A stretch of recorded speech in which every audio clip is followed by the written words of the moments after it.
But the other thing is, it's very puzzly.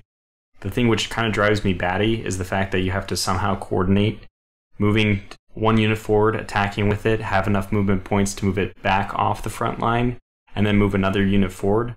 This just makes me feel like I'm playing one of those, those 4x4 grids where there's like 15 squares and 16 slots, and you got to move one over, one here, and you keep adjusting them until you get the picture just right.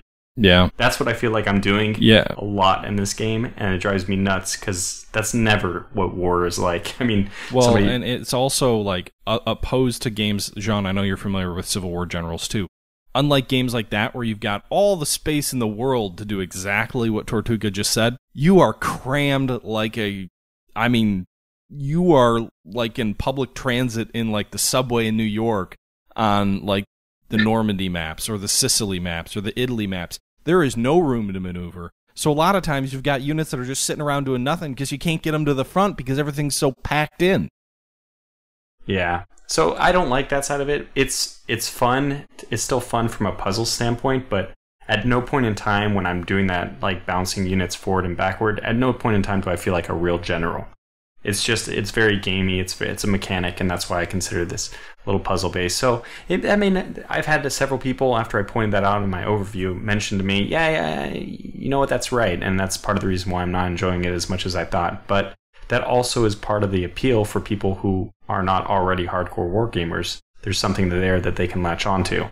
Yeah, and the one thing I would say about that is, for some of the battles, not all of them, but some of the battles, I do think that probably has some element of history in it, though. Like, if you look at the Normandy campaign, the Allies could definitely not bring their full power to bear in the Normandy campaign in the early days because there was simply no room to maneuver. There were too many men in too narrow a front, and, as a result, they were kind of hemmed in and boxed in, and it took them a while to break out. There was no room for maneuver, and maybe in some sense, if I'm being very charitable to the game, that mechanic helps to model that. But in general, yes, you're right. Nah, I don't really see it myself. I would disagree. I don't think there's never a point in time when you're like, oh my god, the front's so crowded, we need to move this unit 10 kilometers off the front. The way I would describe it is, you normally have units not all on the front because it's only wise to have a reserve line. You need people to rest, which means you need them not in combat awareness. I mean, you cycle people in and off the front, not because you don't have space on the front. It's because there's other reasons, defense in depth or R&R, stuff like this. Well, I mean, there were definitely scenarios in various points in Normandy where if they could have brought more units, more tanks to the front, they would have, but they simply were too packed in. Why is that the case? I don't know if that's the case. They could not without turning it into human wave assaults in World War I and just getting mowed down because they were too packed in. To me, I thought it was more like, we aren't going to attack with this many people, but it's not like we need to keep people 5 miles or 10 miles off the front because there's no space for them in the front. Which is the way I get. Anyways, we're bogging down in a minor point. It's fine. Whatever you want to think about it. It's puzzly, and that's going to satisfy some people and not others. So.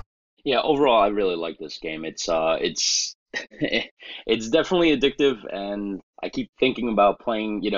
When I close down the game, and I'm like, all right, maybe see if I can get an extra hour in, and a little later in the day. So it's definitely one of those games, and it's priced at the regular retail price is $29.99. So it's a really good game just to dive right into without paying the $50 or $60.